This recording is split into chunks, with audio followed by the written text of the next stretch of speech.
बोला. मी अथर्व. मी मिठाईवाला. मी अनुप्रिया. मी शिवानी. मी शिवन्या. मी शिवानीची आई. मी आदिराज. मी शिवानीचे वडील. मी व्यंकटेश. मी गर्दीतला माणूस. मी आदिराज. मी गर्दीतला माणूस. मी शिवन्या. मी गर्दीतली मुलगी.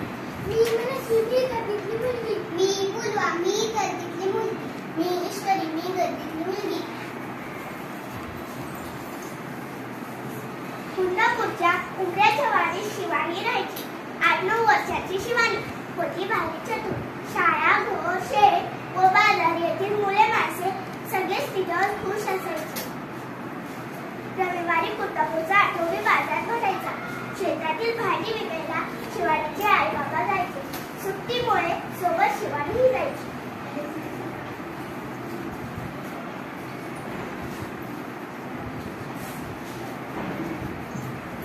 शिवानी आई बाबांना हिशोबात मदत करायची.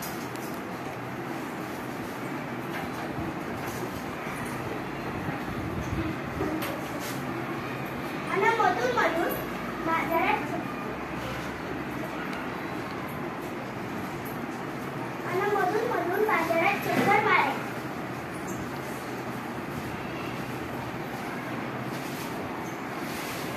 भजी किंवा भेळ खाणे हा तिचा आवडता उद्योग. एका रविवारी अशीच फिरत शिवानी बाजारातल्या मिठाईच्या दुकानापाशी आली. मिठाई पाहत ती सहज उभी होती. हलवाई तिच्याकडे पाहतच होता. तो गल्ल्यावरून उठून शिवानीकडे आला आणि म्हणाला, ए मुली, चल पैसे काढ. कसले पैसे? आगापासून माझ्या मिठाईचा वास घेते त्याचे पैसे. अहो पण मिठाईचा वास तर येणारच ना.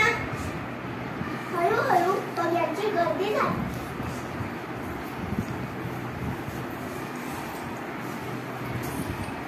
पैसे दिलेच पाहिजे म्हणून हलवाई ओरडू लागला.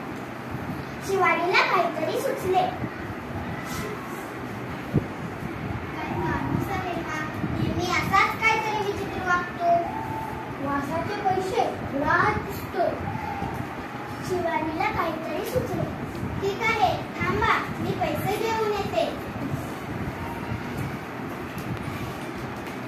असे म्हणून ती तिच्या आई बाबांकडे निघाली.